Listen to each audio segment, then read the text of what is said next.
À l'époque où il y avait des usines partout et où l'air était pollué, il a pris cette forme. Bonjour à tous, c'est Azurien et bienvenue sur la radio Pokémon pour ce nouveau Comment jouer sur Smogo de Galar, un Pokémon poison des plus classes grâce à son haut de forme, une version que j'attendais tout particulièrement étant un adepte de la première version. On peut déjà commencer au niveau de ses statistiques, ils sont exactement les mêmes que Smogo de base, c'est-à-dire une excellente défense, une attaque et une attaque spéciale réellement utilisables, mais une défense spéciale pas ouf, des PV qui auraient réellement gagné plus haut, et une vitesse réellement peu ouf. Et on va pouvoir passer sur l'une des grandes forces de ce Pokémon, c'est-à-dire son double type.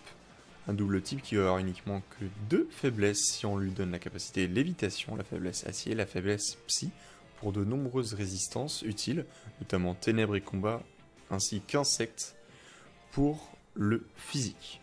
On voit au niveau de ses autres talents la capacité gaz inhibiteur pour ignorer la capacité spéciale adverse et créa brume pour poser le champ brumeux. On notera que l'évitation sera généralement utilisée.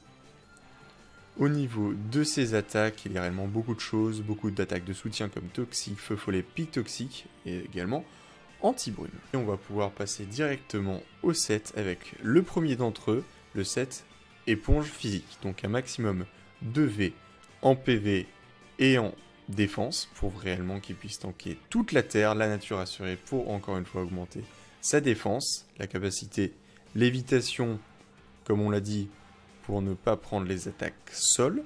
Et on peut voir au niveau de ses attaques, déjà du soutien feu follet pour brûler l'adversaire, pour prendre moins de dégâts sur les attaques physiques. Pic toxique, qui peut être réellement très inquiétant pour les teams. Et ensuite deux attaques, vapeur féerique qui va être son attaque attitrée et lance-flamme. Pour le set suivant, on va passer de l'autre côté de la force, ça va être un set qui a pour but de se placer, un set malédiction, donc avec la nature brave pour cette fois-ci augmenter l'attaque et diminuer la vitesse, un maximum de V en PV et ensuite 128 en attaque et 128 en défense spéciale. C'est à la fois pour faire assez de dégâts et assez tanker. On voit au niveau de ses attaques repos pour pouvoir réellement se soigner et la B' pour le réveiller directement. Au niveau des attaques, on va avoir assurance et Gyroball. Gyroball qui va réellement faire des dégâts énormes car ce Pokémon va avoir 0 IV en speed et Brave va lui diminuer encore une fois sa vitesse.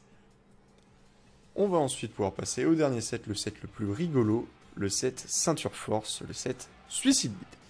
Alors ce Pokémon ne va pas avoir l'évitation, il va avoir le Créa Brume pour poser le champ brumeux quand il arrive. Ce set va avoir pour but du coup de lead, c'est-à-dire de commencer et pouvoir mettre l'épée toxique, brûler un potentiel Pokémon, ou voire réussir à le tuer grâce à la capacité spéciale Explosion ou Lien du Destin. On voit un maximum de points de vie pour qu'il puisse survivre jusqu'à ce qu'il puisse exploser, et un maximum d'attaque pour faire un maximum de dégâts sur Explosion.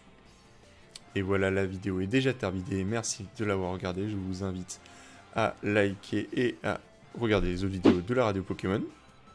Pourquoi pas regarder les miennes et mes lives, et sur ce, à vous les Poké Studios.